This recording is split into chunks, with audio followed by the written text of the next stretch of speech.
Okay, we can start. So good afternoon, everybody, or good morning if you are in the East Coast of the US or wherever you are. My name is David Levy Faour, and I'm very happy to be with you here in another event or presentation of the regulation and governance theories webinar, electronic seminar.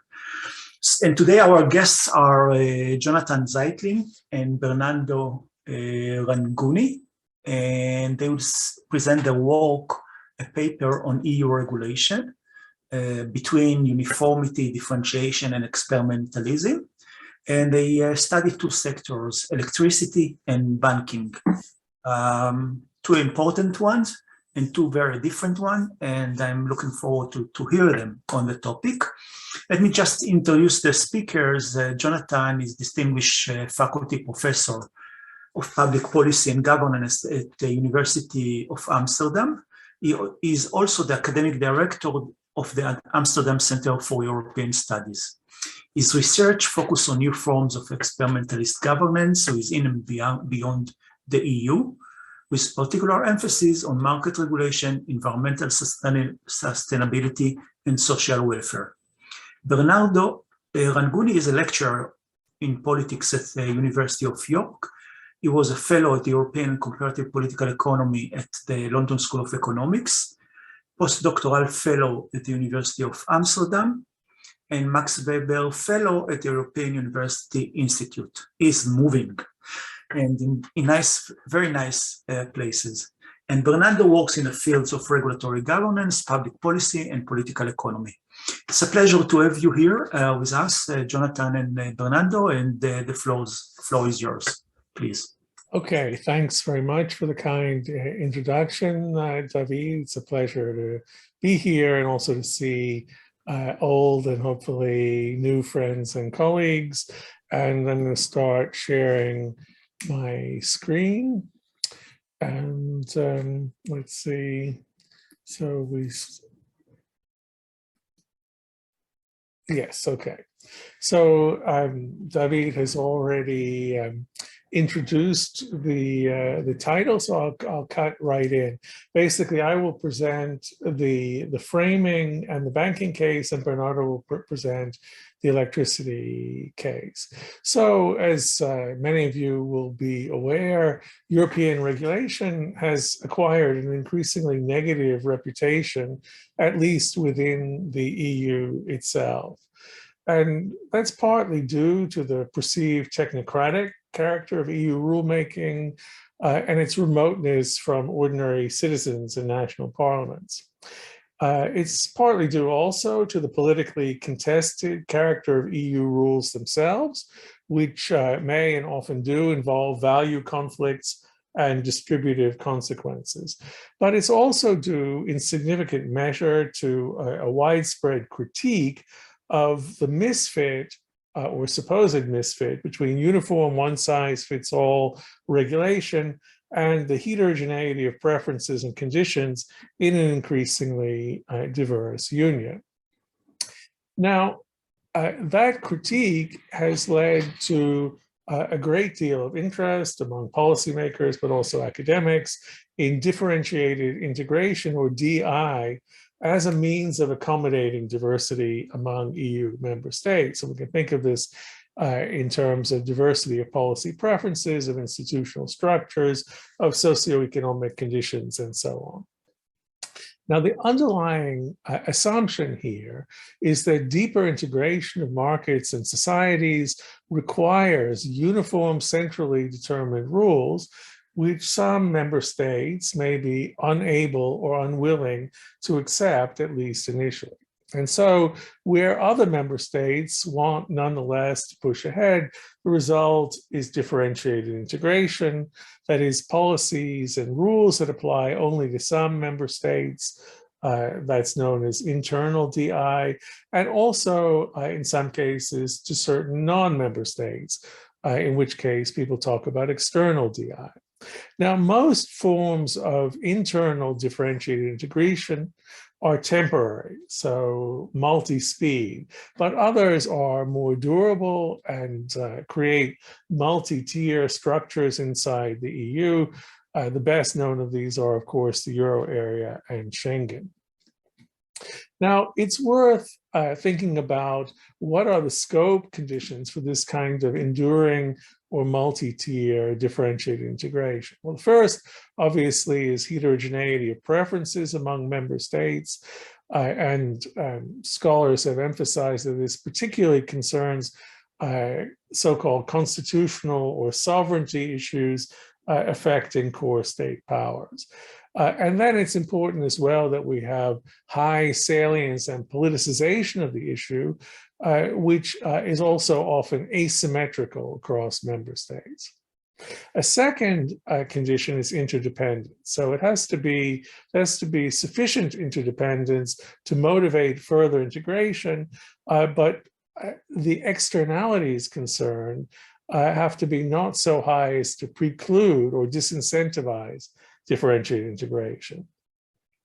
And a third condition is modularity. So the key policy choice has to be reducible to a binary in-out option, like joining the Euro or the Schengen zone.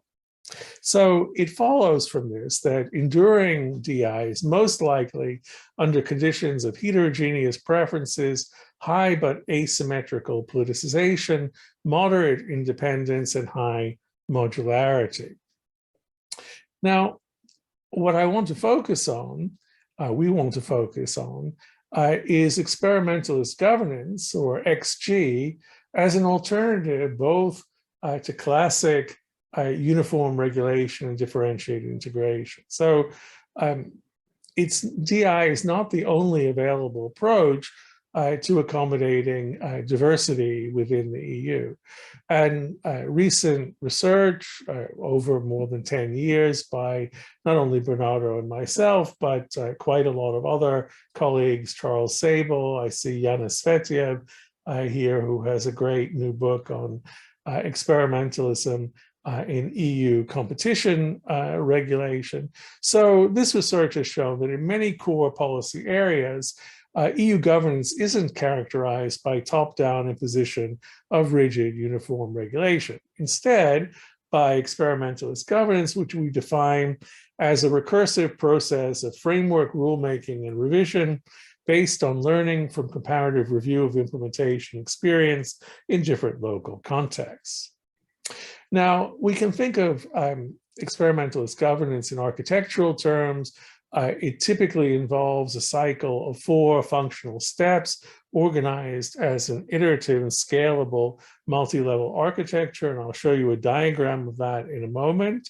This architecture is often underpinned by so-called penalty defaults, that is, mechanisms that induce reluctant parties to cooperate by threatening to impose sufficiently unattractive alternatives. And a point that I want to emphasize is that in some cases, under conditions of high interdependence, concern for the integrity of integrated markets has led to the creation of a single set of harmonized but provisional rules, revisable through ongoing review of implementation experience. And a little spoiler here is that Bernardo and I will show you that that is what has been happening in both banking and in electricity regulation in the EU. So here is the classic experimentalist governance architecture, which starts in the EU context with the EU institutions and the member states jointly establishing framework goals, rules, and metrics, typically also in consultation with civil society and business. The second step or element of the architecture is a measure of discretionary implementation by lower level units in a regulatory context, particularly national ministries and independent regulators who have some freedom to adapt the higher level rules and policies to the local context.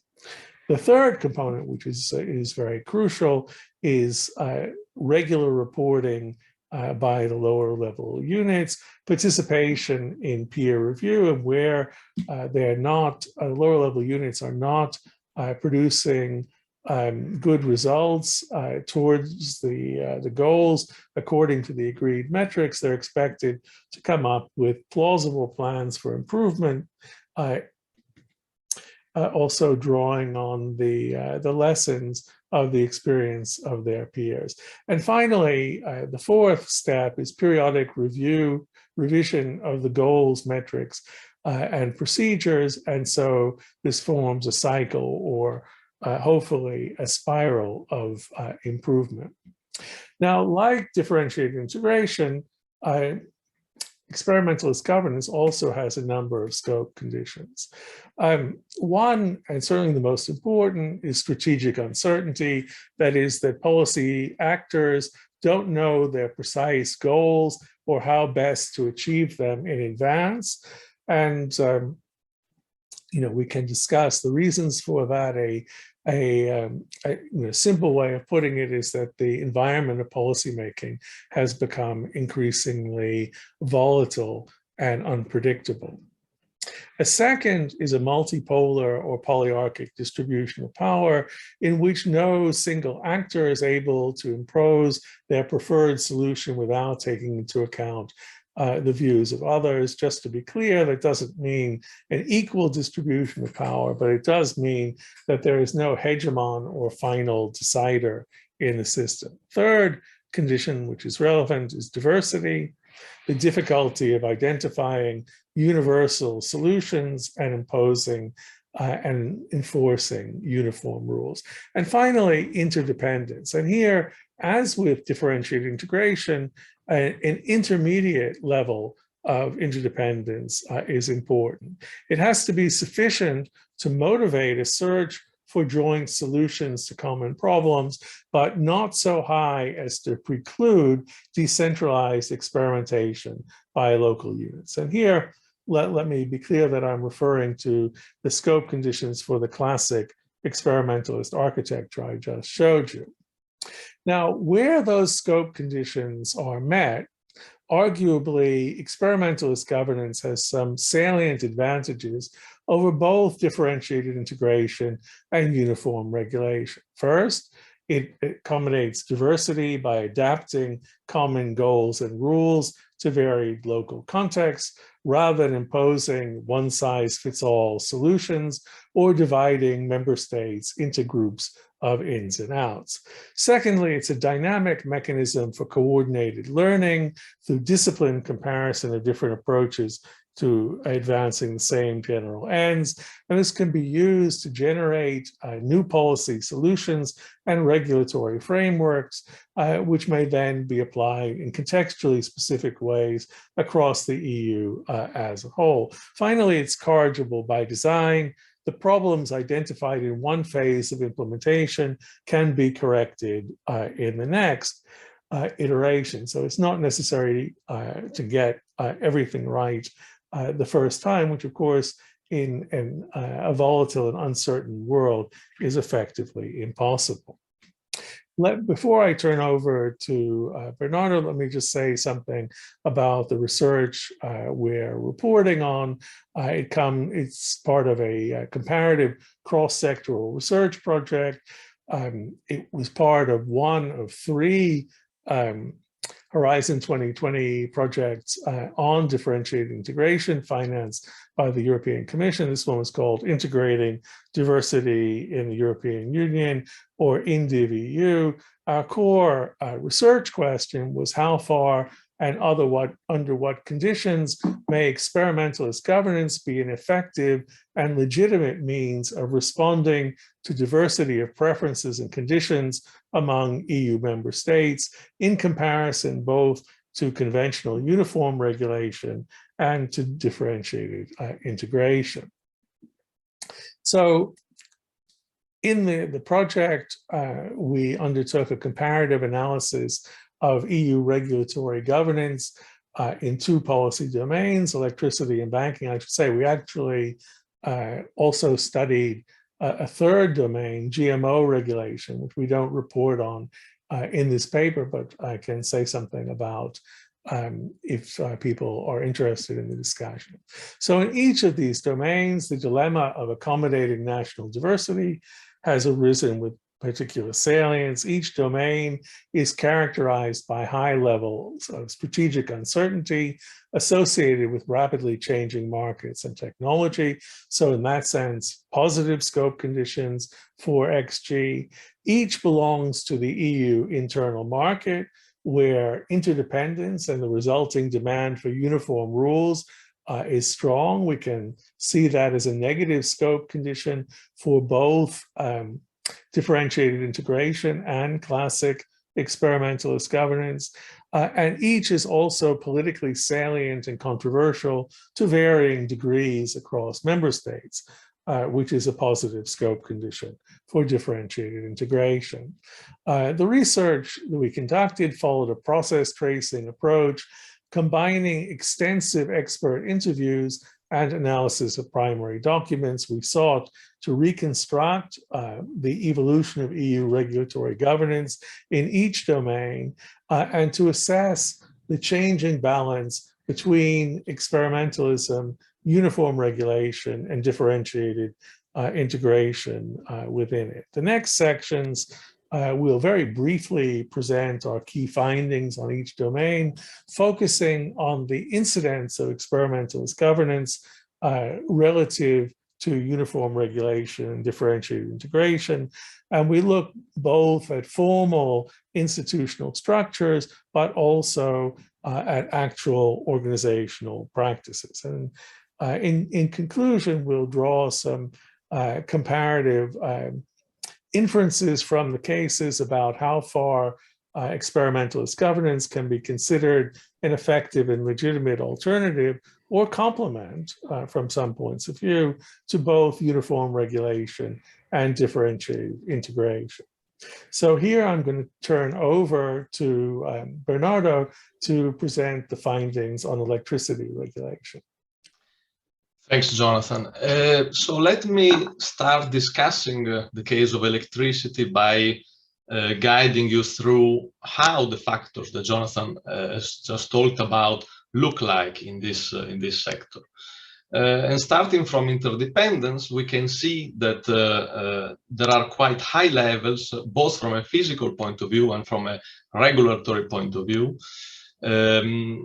European electricity markets have become increasingly interconnected, and electricity doesn't stop at political borders. So it follows the law of physics, not the law of politics.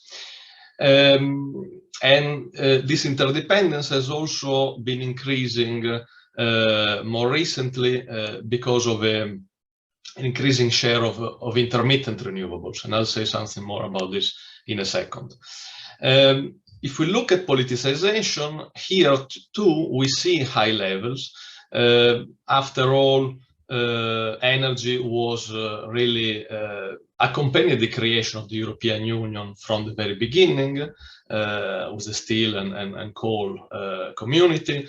When markets have been liberalized, we saw waves of mergers and acquisitions, and oftentimes national governments intervened to protect their national champions against foreign buyers, not only in the usual suspects such as France, but also in other countries like Italy or Germany. If we think about really the very current debates, we can see easily how now the unprecedented energy price rises are triggering mobilization by politicians, because of course very high bills annoy consumers who are also voters, and therefore politicians step in. If we look at uncertainty, we also find high levels because and not only at the very beginning of the market liberalization and integration in the late 1990s. In that early phase, policymakers had to had to navigate a virgin territory. After all, electricity markets were closed. They were organized on a national basis. They were not thought with the intention of integrating and becoming a single European one. So these actors really had to come up with new solutions on how to allocate interconnection capacity, how to expand that interconnection capacity, and so on and so forth. But as I mentioned at the very beginning, renewables are now becoming a new source of uncertainty. As a matter of fact, now very high penetration of renewables is creating what in the jargon are called loop flows, which are unscheduled flows of electricity, which are causing quite a lot of issues and costs on electricity systems. We look at the relationship between uniform regulation, differentiated integration, and experimentalist governance. We have broken down the electricity case in 5 sub-cases. These include market issues, network access, and network pricing. No, we are still, Jonathan, could you let me? Okay. So we look both at market issues like network access and pricing, but also at other types of issues. One is regional security coordination, which is a more operational area, if you like, and basically it has to do with avoiding that the lights go out.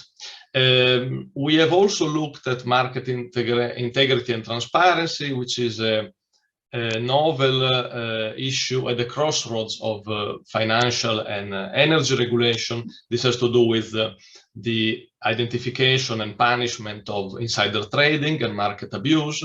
And finally, we have also broadened up the perspective to the new set of rules which have been produced over the last decade and which go by the name of framework guidelines and network codes. So if we move to the next slide, please. So this table really gives you a snapshot of, a picture of our findings on electricity. So in the first column, you can see the issues that I just introduced. And in the second column, a first indicator, a first dimension we have focused attention on is whether rules are uniform or are differentiated.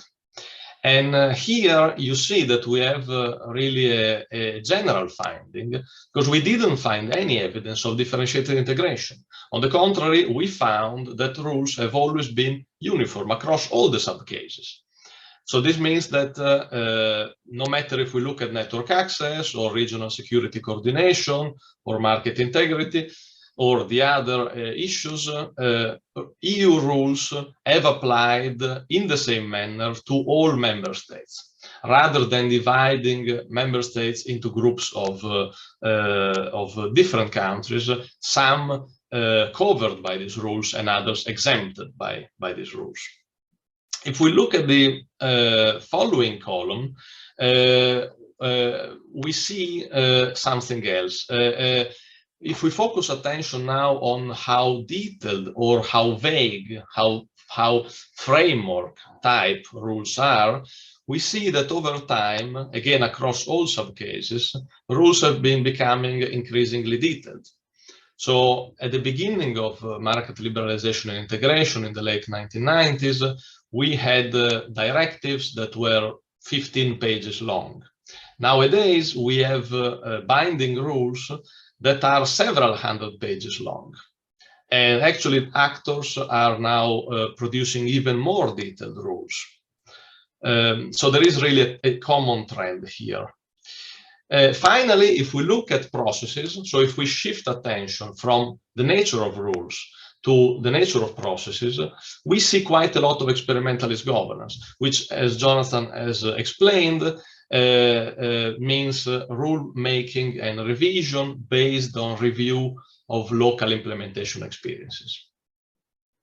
If we move to the next slide, please. So let me say something, zoom in a little bit more on these findings. And on this slide, I want to concentrate on the nature of rules. So as I just mentioned, we have found uniform rules which have become increasingly detailed and are still becoming increasingly so. So this means that rules apply homogeneously to all member states, and therefore there is no differentiated integration. However, here what we also want to underline is that no matter how detailed rules have been becoming, they always leave some local, some national, or some macro-regional discretion. This can be left explicitly, can be left implicitly, or both. And so, for reasons of time, I cannot now expand illustrate with an example. I'm happy to do that in the Q&A, but this points really to the impossibility and undesirability of complete codification, or put it in other words, of drafting complete contracts. If we move to the next slide. Now, if we look at processes, we also found something quite interesting. So these increasingly uniform and detailed rules, we tend to think about them as associated to hierarchical governance. So our expectation here would be, okay, if you found increasingly uniform and detailed rules, they will have been imposed top-down by the European Commission. But instead, this is not the case. Our findings suggest that these rules have been made and reviewed through comparison of different national and regional experiences. And those comparisons and reviews have taken place within multi-stakeholder arrangements, such as the Florence Forum. So here also we want to emphasize that these rules are deliberately intended to be provisional and to be revisable based on experimentalist reviews of implementation experiences. So if we move, thanks. Now, putting all these pieces together, what emerges from the electricity case is a new animal of governance. On the one hand, we do not have uniform fixed rules imposed from the top, which would be hierarchical governance. But on the other hand, we do not have either the typical experimentalist governance form, which would be marked by framework rules granting a lot of discretion to lower level units. Instead, we find a new form of governance, or a revised experimentalist version, which on the one side involves uniform and detailed rules, but on the other, rulemaking and revision based on experimentalist comparisons and reviews of implementation experiences. And even though David at the very beginning mentioned that electricity and finance are quite different sectors, among other things, Jonathan will emphasize that we find a similar finding, that this finding is also matched in the finance case.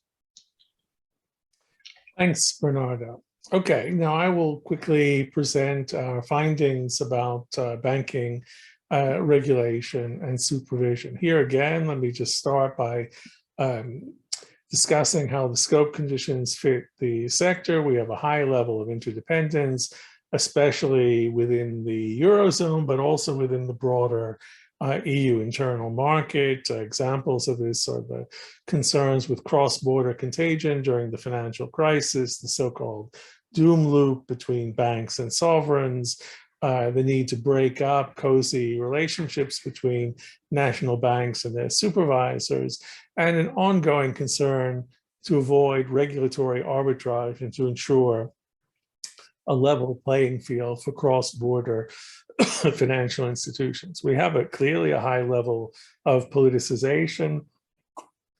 You only have to think of the costs of bank bailouts, the issues around protection of national champions, the linkages between banking and core state powers.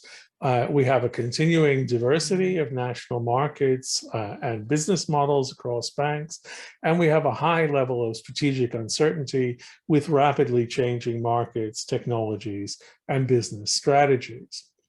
What we have wound up with since the financial crisis, we could say is differentiated banking supervision nested within uniform regulation. So we have a single supervisory mechanism, or SSM, attached to the European Central Bank. Participation is mandatory for Eurozone member states, but it's also open to so-called close cooperation by others, and two new member states have recently joined. So this is a distinctive form of differentiated integration. At the same time, the European Banking Authority, the EBA, retains responsibility for EU-wide banking regulation, the so-called single rule book, which applies to all member states. And its roles include advising the European Commission on binding technical standards under EU legislation and producing supervisory guidelines for the internal market. Now, I want to summarize my findings by presenting three overlapping perspectives on the SSM. So you can look at it as a centralized hierarchy seeking to impose and enforce uniform rules, standards, and procedures across the banking union. You can also look at it as a polyarchic network seeking to orchestrate intensive cooperation between the ECB and national supervisors. And thirdly, as an experimentalist organization, seeking to accommodate and learn from diversity by adapting common rules and procedures to the specificities of individual banks, and then revising them regularly through peer review of implementation experience. And I will argue that each of these captures an aspect of the SSM, but when you put them together, it's the third view, which is most encompassing and puts the others in their place. So why might you think of the SSM as a centralized hierarchy? Well, it is a single supranational supervisor for Eurozone banks. It has final authority over granting and withdrawing banking licenses. That's the power of life and death over banks. The ECB formally, directly supervises the largest and most significant banks in the Eurozone, and it can take over supervision of so-called less significant institutions from national competent authorities where it deems that to be necessary.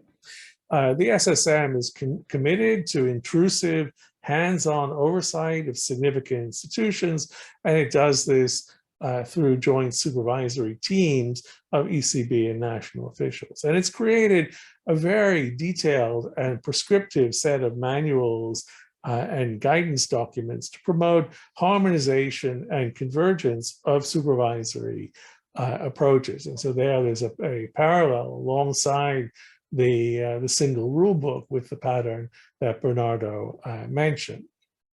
But at the same time, we can also see it as a polyarchic network.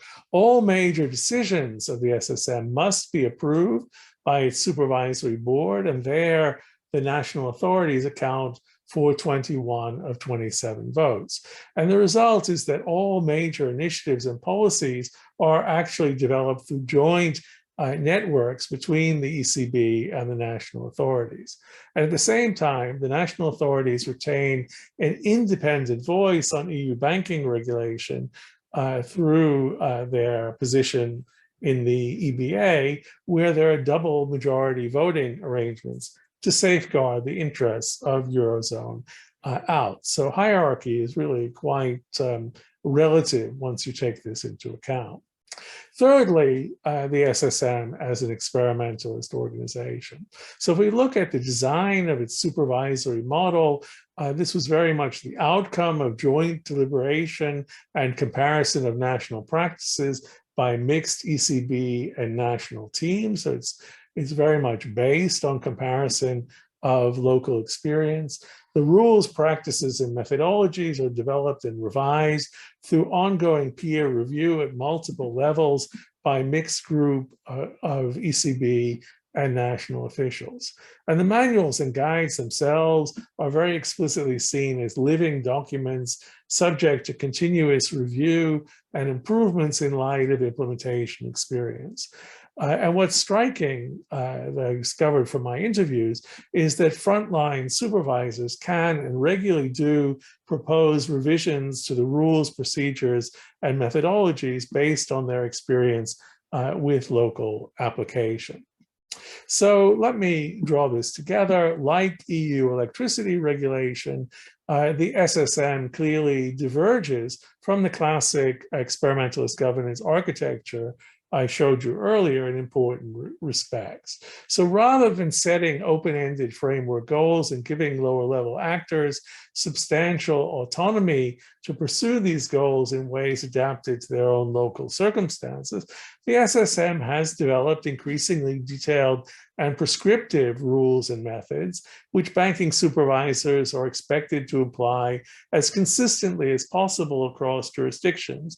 And the reason for this is in order to avoid regulatory arbitrage and ensure a level playing field for Eurozone banks. So that looks like uniform regulation.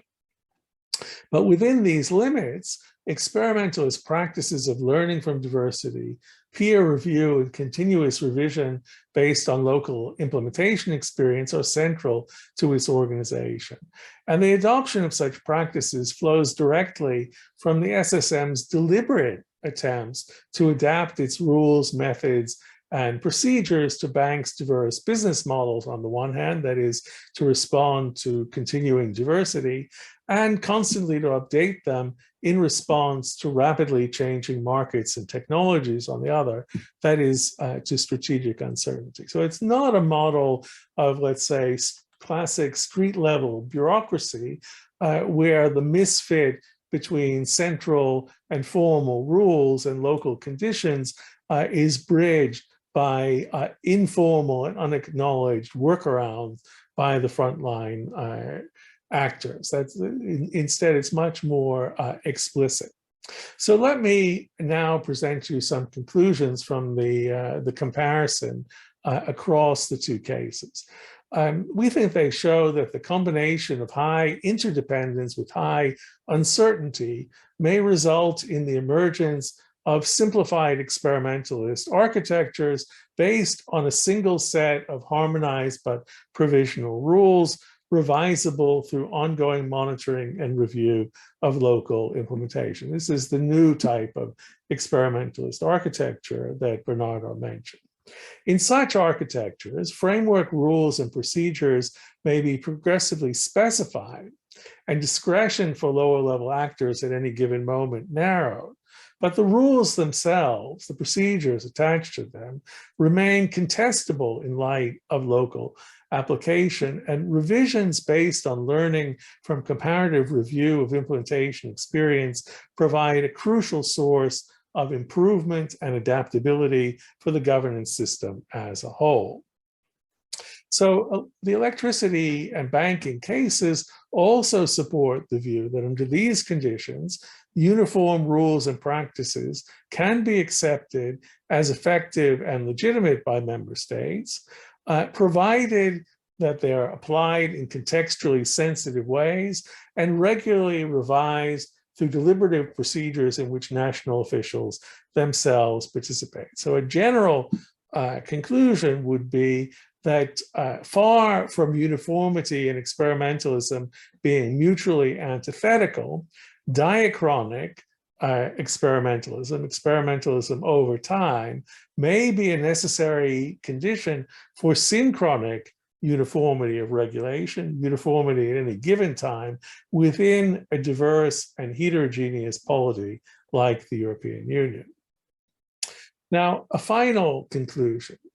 Although differentiated integration allowed the SSM and banking union more generally to move forward initially in the face of opposition from non-Euro area member states, differentiated integration does nothing to address the challenges of integrating diversity among its members, for which the SSM's experimentalist organization and practices are instead essential. And this is a very, much more general point, that because differentiated integration is a binary choice, it typically leaves continuing heterogeneity among the participants. And so the problem of how to accommodate that diversity remains, and for that, experimentalism is crucial.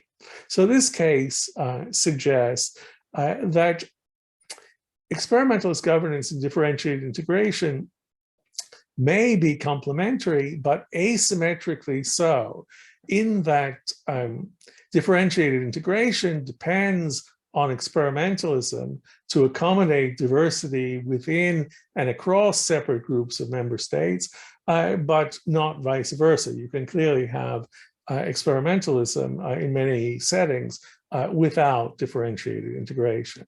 And I'll stop there. Thanks for your attention and your patience. Let me stop there. Thank you very much, Jonathan. Thank you very much, Bernardo. And the time is for the Q&A.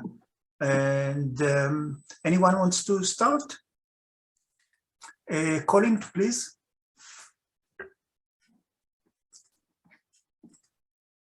Colin, we don't hear you still. Apologies. I very much enjoyed the presentation. Of course, I've been engaged with Jonathan and with Bernardo on other occasions.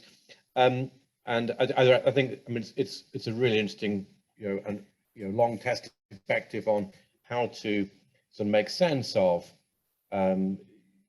quite divergent sort of processes for understanding EU regulation across a number of different areas. I have a provocation for you, which is to ask, is this about policy making or is it about regulation? And obviously policy making is an aspect of regulation, but to further, just the thing in my mind is this, that you might have national regulators in energy and in banking doing a range of things. They may or may not disclose as part of their practices within the various experimentalist networks through which comparison of practices is made, and revisability is part of that. And I wonder, from a methodological perspective, would you have a way of knowing what national regulators are doing that may or may not diverge from or what said they're doing, or may or may not be more or less experimental? And if we're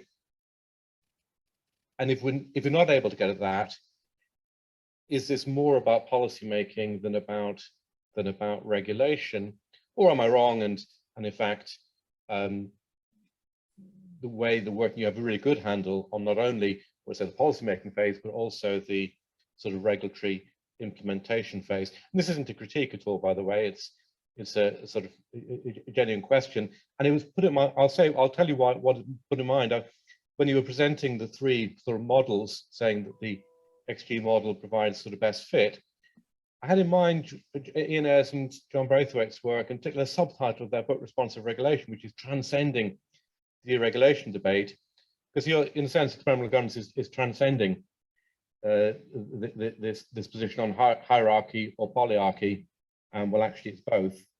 And I was thinking, well, is this a version of, or an elaboration of, or a partner to responsive regulation? But I think, well, no, it's more in the policy making than the regular implementation stage. That was what's put in my mind. These are just questions that arose from hearing the presentation. Of course, I've engaged a bit with the literature before. I'll stop there. Thank you. So, Bernardo, you want to take a first stab at that in the electricity case, or I can talk about it about banking? Yeah. Go ahead, please. Okay, so I mean, a kind of puzzle for me is what you actually mean by policymaking as opposed to regulation, because we have basically what we see, and well, I'll stick to the banking case, is a complex a hierarchy or cascade of rules. We have primary legislation, we have secondary regulation, formulated by the European Banking Authority and approved by the Commission, and then we have the application of those rules through supervision.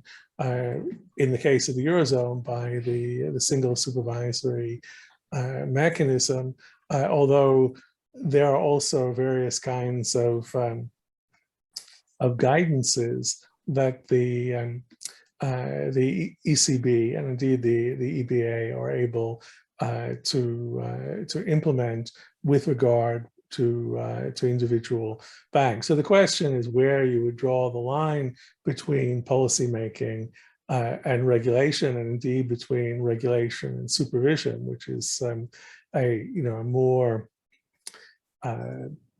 operational, more significant issue in the EU context. But I'm pretty confident that I have a handle in what I'm describing on what is actually happening at the local level in the banks themselves, both as regards the joint supervisory teams supervising large banks, and the smaller banks that are directly supervised by the national authorities. And that because I've interviewed a number of frontline officials and asked them to describe the process, and also because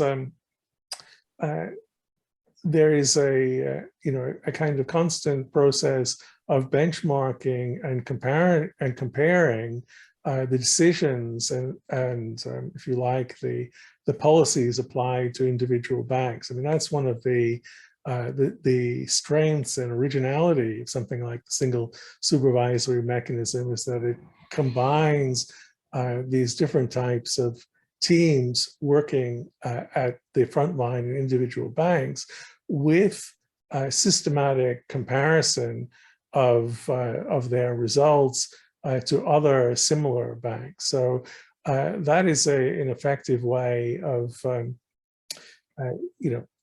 understanding what's actually happening on the ground.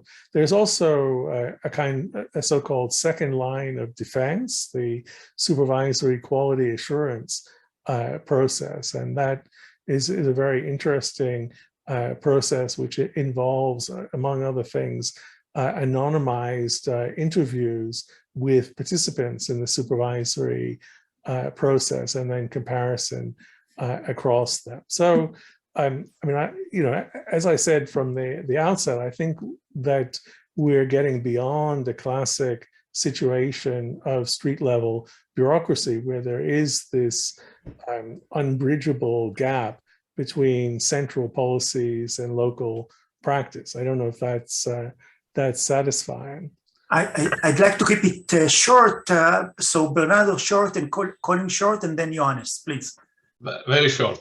Thanks, Colin. I think it's a very, let's say, thought-provoking comment or question. I think I agree with Jonathan that I'm a bit skeptical on the separation between policymaking and regulation, or policymaking and implementation, especially because in the experimentalist governance perspective, that perspective includes all these various steps. So it's not only about policymaking. So I think another point to look at this, however, is to look at how things are supposed to work and how they work in practice. And I have quite a lot of my own work is really about, okay, we have an experimentalist architecture which opens up the possibility for experimentalist processes, but are they really used or not? And there are cases in which the European Commission can ignore a forum or can even convert an institutional structure to hierarchical uses. Thank you, Bernardo. And Colin,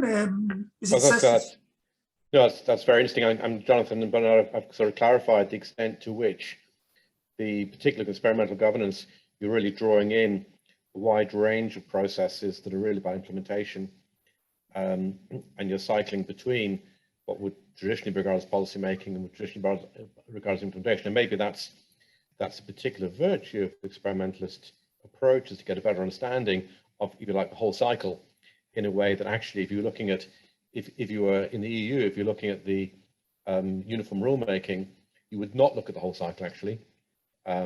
You might a bit more with the polyarchy, but you know, and maybe, so that's actually clarified very, very nicely. So thank you. Thank you, Colin. And Johannes, please. Hi everybody. Thank you. Absolutely fascinating. I had a question related to how well that process works, and I'm not sure whether your research allows you to comment on this. And I would like to pose the question from an empirical perspective and then also theoretically. You know, your last answer veered a little bit into this. So, for example, in environmental regulation, right, it's feasible that there are serious value conflicts between different participants. Let's say different preferences regarding renewable energy, for example, in the energy mix. But you point out the interdependence on a physical level of that energy system. So how well can those value conflicts be negotiated and interrogated in that framework? And then theoretically, if you look at this model from let's say from a perspective like Graham Room uses in his complex systems perspective or dynamic systems perspectives on governance, you could say this is a system that is actually locked into an adaptive walk strategy, right? You incrementally improve within, you know, the local optimum that you can achieve, right? And there could be situations where that's actually suboptimal, right? Where there's better strategies, but they would require a change in the overall architecture and not just sort of incremental adaptations. And you know, the only way perhaps one could find out whether this is the case is by looking beyond sort of that European model and looking at other areas that have different architectures and see how well those do, and then use that information, right, to again reflect on one's approach. Do you find any evidence in your work along those two lines, empirical and then more abstract? Bernardo, do you want to take a crack at that? Yes. So let me start with the second, the more theoretical one.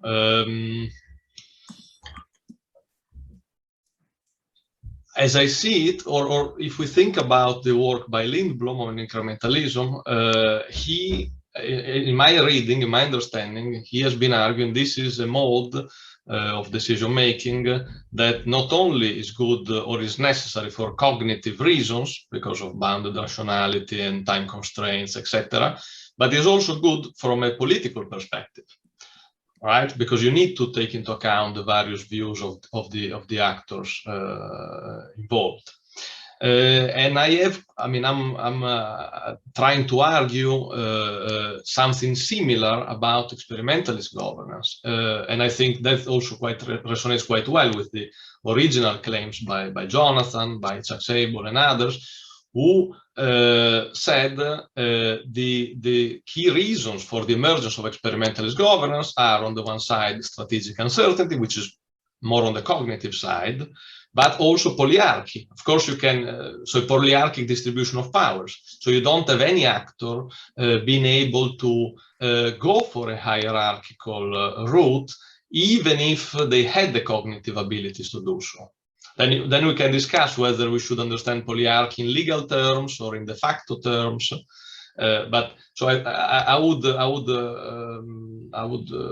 stop there on the second question. On the first one, on the how experimentalism or whether experimentalism says anything about the management of diverse preferences of actors, it does, and it talks about penalty defaults. So it says, as previously was done by the literature on shadow hierarchy, there are many situations where actors have diverse preferences, and this will often lead to gridlock, impasse, and stalemate.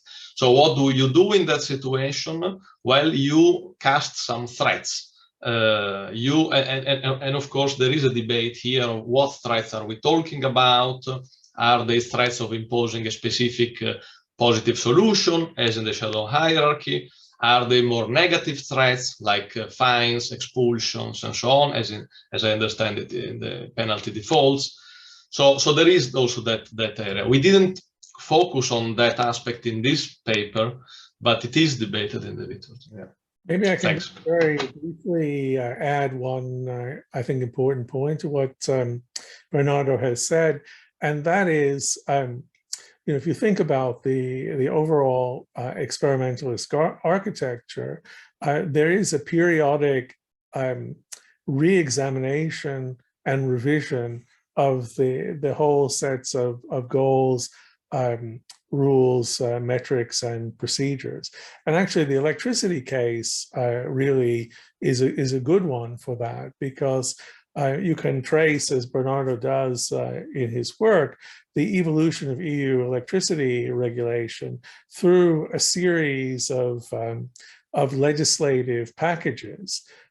So every, 5 years or so, the whole architecture comes up for review and revision, and quite often not only the details of the rules, but also even the decision-making procedures are significantly revised. And so I think that speaks to the issues in question. It will be interesting to see, I would say that in the area of renewables and integration of renewables into the EU electricity market, that is not yet a consolidated regime, and there are quite a lot of differences among the member states in how to deal with that. And as these periodic opportunities come up for revision, it's likely that will be addressed more. Whether successfully or not, we can't yet say.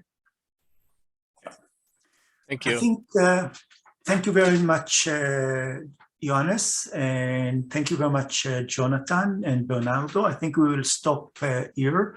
And thank you very much for excellent presentation and the continuous development of the experimentalist framework. I have some questions regarding the role of trust in this kind of regulatory strategy, regulatory theory, but I will leave it to another occasion, because I was called early than planned to the fourth booster, or the second booster, meaning the first shot. So keep healthy and see you all soon. Thank you very much. Thank you very much. We're happy to share our slides, and at the end of the slides, you'll find links to 2 working papers which provide the empirical detail which we've summarized in this very high-level way. So thanks a lot for your comments. Thank you very much. Bye. Thank you.